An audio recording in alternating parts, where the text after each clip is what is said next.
Magandang araw po sa inyong lahat. Narito pa rin kami sa Duterte Park. Ang mga kampon ng CBP-NPA, kaya kayo, hindi nyo kami napaalis. Ayan, pakita po natin ngayon ang lugar ng Duterte Park. Mas maganda po ngayon dahil mas maraming puno ang Duterte Park. At ngayon, meron pa kami mga tent, di ba? So, ang mga kulto ng mga CBP-NPA, hindi nyo kami mapapaalis dahil ang buong Kingdom of Netherlands kinikilala na kinidnap ang Tatay Digo. Kaya hindi nyo kami mapipigil magtipon-tipon. Kung sa Pilipinas, sinusupil ni Marcos Jr. ang karapatan ng malayang pananalita at malayang mapayapang pagtipon-tipon dito sa Netherlands. Hindi pwede sipilin. Walang power sa mga bangag dito. Walang power sa mga butod. Belat nyo! Pagtipon-tipon ng mga nagmamahal sa bayan, nagmamahal kay Tatay Digo. Mabuhay po ang Pilipinas!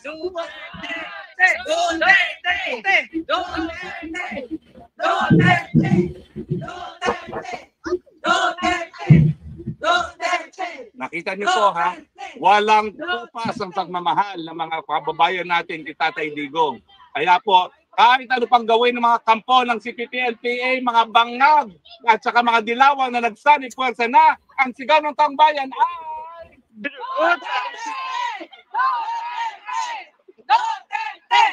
at anong dapat gawin yung Tatay Digong? Bring him home! Bring him home! Bring him home! Bring him home! Well, alam niyo po, ngayon, mamaya po, papakita natin ang 7-in moves. Pero ngayon po, ang pag-usapan natin, napabalita mga kababayan, napabalita mga kababayan, na ang ating budget deficit sa paunang 3 buwan lamang ay kalahating trilyon. Ano ba ho ibig sabihin ng budget deficit? Ito po yung ginastos ng mga bangag kung ikukumpira mo doon sa kinita ng bayan. Kung tayo po ay may pamilya, ang budget natin, sabihin natin is 10,000 naman. Abay, ang bangag po ay hindi nag-stick to 10,000 naman at ang ginawa po niya ay sobra-sobra na ang ginastos niya.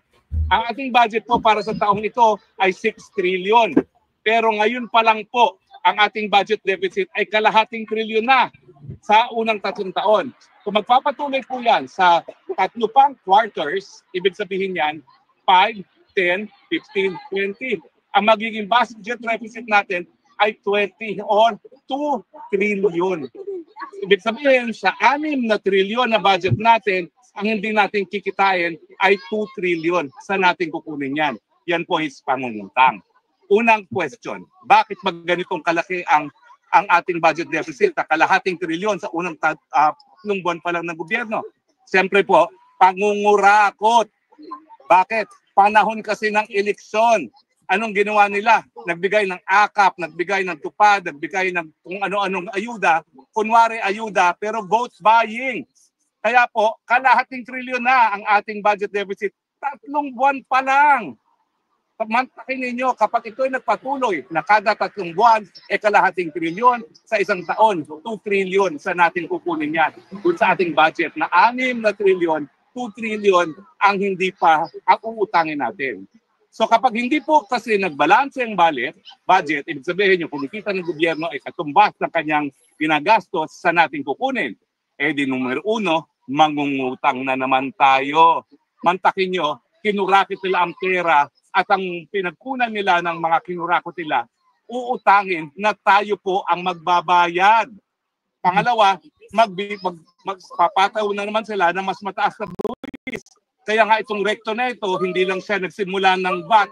Ngayon, gusto pa niyang pataasin ng buwis, lalong-lalo na sa capital gains tax. Naku po. Grabe talaga yung papataasin pa talaga yung buwis. Ang bigat na nga na merong buwis, no? Papataasin pa talaga. Grabe. Tapos magtatanong pa siya kung bakit hindi siya iboboto ng taong bayan. Naku, grabe. Oo, nasa sa amin na yun na nagbabayad din kayo ng tax. Yun kasi yung panay nila na argument na nagbabayad din naman sila ng tax, hindi lang naman tayo. Pero yung mga kami, ang laki na nun para sa amin. Oh, grabe. Sa kanila kasi, ano lang yun sa kanila barya-barya lang pero usapan yun mangyayari ito ang sitwasyon. Well, unang-una po, taas yung tinatawag natin interest rate. Kapag nangutang ang mga mamamayan para sa kotse, para sa bahay, para sa negosyo, masyadong mataas po. Bakit? Kasi yung gobyerno nagkukompetensya sa mga mamamayan sa pangungutang. Ibig sabihin, napakahirap na magbayad ng mga utang para sa bahay, kotse at iba pa. Pangalawa, sa mga negosyante, dahil mas mataas na ngayon na kanilang uutangin, mas mahirap ang silang negosyo, di ba po? Pero ito pong nakakatakot. Kapag patuloy po ang ganitong deficit spending, mawawala ng balor ang piso. Bakit? Kasi po, ang halaga ng piso, nakadepende yan doon sa kinikita natin, di ba po? Sino naman maniniwala sa piso kung talagang palaging ganito na sobra-sobrang ginagastos natin kaysa sa kinikita natin. Kapag lumala, pag nag-depreciate po ang peso, ano ibig sabihin yan? Lahat po ng inaangkat natin magiging mas mahal. Ano ba inaangkat natin? Petrolyo at pagkain. Ibig sabihin, dahil sa pangungutang, dahil sa korupsyon ng mga bangag, tataas na naman po. Lalo pang tataas ang presyo ng bilihin, lalo ng petrolyo, at kapag tumaas ang presyo ng petrolyo, mas mataas ang presyo ng lahat. Kasama na po ang pagkain. So tayo po, mga Pilipino, ginigisa tayo sa sarili nating mantika. Yung kanilang mga mararangyang buhay ng mga lahat po sa gobyerno. Yan po ay dahil hindi sapat ang kita natin, uutangin. Tayo magbabayad. And in the process, mawawala ng balor ang piso, tataas ang interest rates, yung ating mga binabayarang pangungutang, at ang pinakagrabe po, lalong lalala ang pagtaas ng bilihin, presyo ng bilihin. Ngayon lang po, yan lang ang pangunahing problema natin. Walang tigil ang taas ng presyo ng bilihin, lalala pa. Dahil nga ang ginawa nila, linapa nila yung kaba ng bayan para magpasasa at para masigurado na manalo sila sa darating na eleksyon. Kaya ang aking panawagan, mga kababayan, lalo na yung mga tumanggap, sige na nga po, tanggapin nyo na yan. Pero bumoto po kayo ayon sa konsyensya. Yes. Sa akin po, kung gusto niyo ng tunay na pababago, ang tanging dapat iboto, Duterte, Yes. by party list number 139, na siya magpapatupad ng tama ng universal healthcare na sinulong na po natin, libreng gamot at libreng paggamot, palalawakin ang libreng tanghalian sa lahat ng kabataan, hindi lang sa mga kabataan na nagugutom, palalawakin pa ang libreng irigasyon sa lahat ng magsasaka, hindi lang po yung 50% na meron ng irigasyon, at siyempre po, lalabanan ng korupsyon sa pamamagitan ng Freedom of Information at ng Whistleblower Act, dahil kung hindi natin bibigyan ng proteksyon naman nagsisiwalat ng korupsyon, talagang hindi po sila magkakaroon ng lakas ng loob para tumayo at sabihin, kurakot ka, ikulong ka. Alam niyo po, mahirap maintindihan minsan ng economics. Pero kinakailangan alam niyo po yan. Budget deficit, gumagastos ng mas malaki sa kinikita, saan kukunin ng bayad, utang, mas mataas na buwis. Sino magbabayad ng utang? Taong bayan. Sino magbabayad ng mas mataas na buwis? Taong bayan. Saan ba ginagastos ang budget? Korupsyon. Mga flood control projects, 5,500 na wala naman tayong pakinabang. Mga tulay na nabubuwag. Pati yung pondo para sa PhilHealth na dapat sana dahilan para wala nang mamatay dahil sa gugutuman lamang. Nako, kinanapa po. Ginamit sa tulay. Bakit? Sa tulay kasi hanggang 55% ang kanilang kita. Mga walang mga walang konsensya. Pasensya na po kayo, pero kailangan gamitan talaga sila ng mga salitang walang at walang konsensya. Kaya nga po, mga Pilipino, ang aking hamon sa inyo, hanggang kailan kayo mananahimik? Pahirap po ang buhay. Mahirap na ang buhay ngayon. Kalahati na ng ating mga kababayan nagugutom. Mas marami pa pong magugutom dahil dito sa deficit spending na nangyayari. Dahil tataas po ang presyo ng lahat ng bilihin. So kung ngayon 52%, siguro po matapos ang taon, baka umabot na yan ng 65%. At saan tayo pupulutin pa ganyan? Nais nyo pa bang magrevolusyon para magkabago lang? Ako ayaw ko pong revolusyon na madugo. Ang gusto ko po, gamitin na natin yung kapangyarihan natin bilang soberenyang mamayan, bilang tunay na may kapangyarihan para sisantihin na itong gobyernong ito. May karapatan po tayo magsisante at 2 beses na natin nagawa yan sa ating kasaysayan.